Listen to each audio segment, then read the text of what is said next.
Hey there, you're listening to Genoa's Arcs, a self-reflective podcast exploring transformation with purpose, honoring growth and connection through awareness and presence. This is your host, Genoa K. Before we begin, a quick disclaimer. This episode contains reflections on trauma and emotional recovery. It is not intended as a substitute for professional advice. Please trust yourself and seek support as needed from a licensed mental health or healthcare provider. The views expressed are those of the host and do not necessarily reflect those of any guests, sponsors, or platform providers.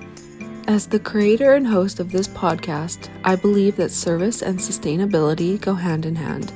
The idea that serving others must mean depleting yourself or working for free is a myth I choose to not perpetuate.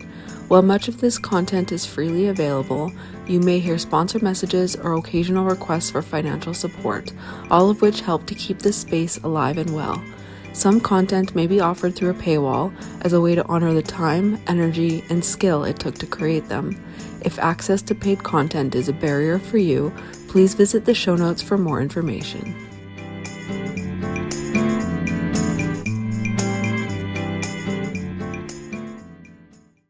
This is the 5th episode of a storytelling series within this podcast called The 6 Arcs, a spiral journey into emotional recovery. Each arc contains 10 episodes and traces a story of emotional recovery, reflecting the nonlinear, often turbulent nature of finding the way back to yourself. Arc 1, Reclaiming Innocence, is where it all begins.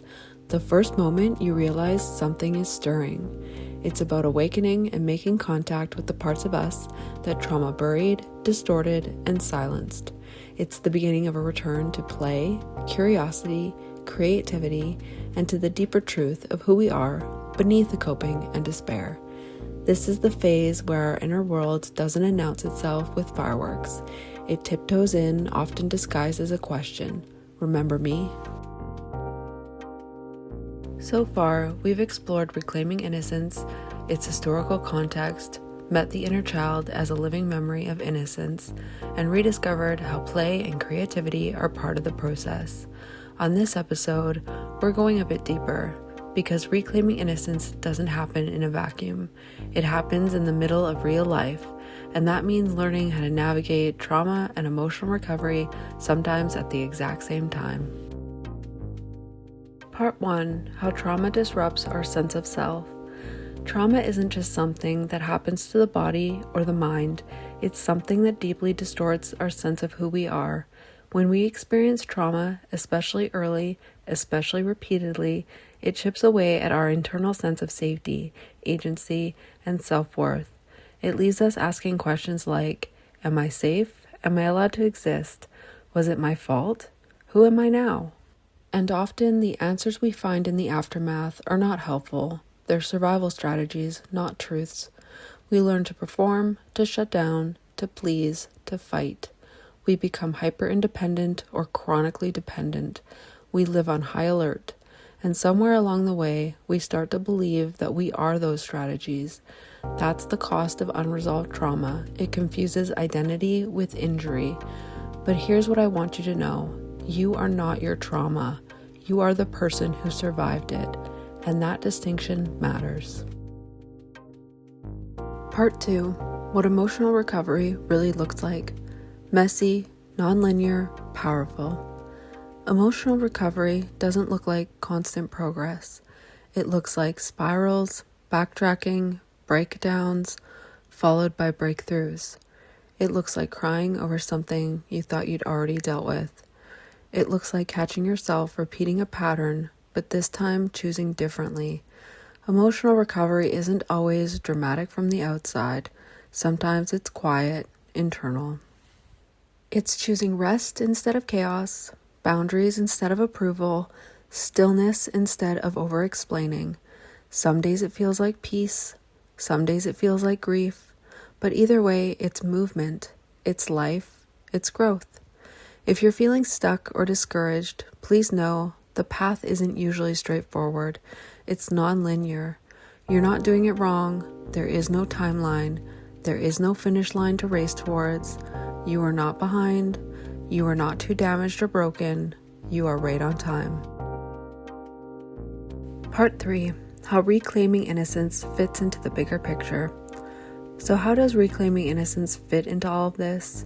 It's not about pretending the trauma didn't happen. It's about reclaiming the parts of you that existed before the trauma or that somehow survived in spite of it.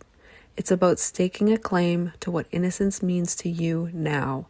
It's about saying, I get to have joy. I get to feel safe in my own body. I get to create a life I want to live. Reclaiming innocence is the antidote to shame. It's how we tell ourselves and the world, I am not broken, I am becoming. You may have been hurt in ways you never deserved, but you still get to become someone new, someone soft, someone strong, someone who chooses to know themselves, not as a collection of wounds, but as a whole and worthy human being. That is what reclaiming innocence really is. It's a quiet revolution of the self. Part 4. Closing reflection. There's no one way to heal, no perfect method, no one-size-fits-all process. But what I do believe is this.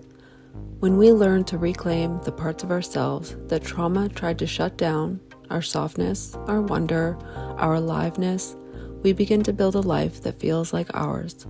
Not a performance, not a reaction, but a life we get to live from the inside out. A life that belongs to us, that no one else gets to shape or dictate unless we allow it. No matter where you are on your journey, I'm so glad you're here. If you've found value in today's episode and you'd like to support the ongoing creation of this space, you'll find ways to do so in the show notes. Support here is always optional, but also deeply appreciated. On the next episode, we'll talk about trust, specifically how to rebuild trust in yourself when it's been shaken or shattered. Until next time, take good care. Genoa's Arcs is written, recorded, and produced by Genoa K. Original music composed and produced by Genoa K.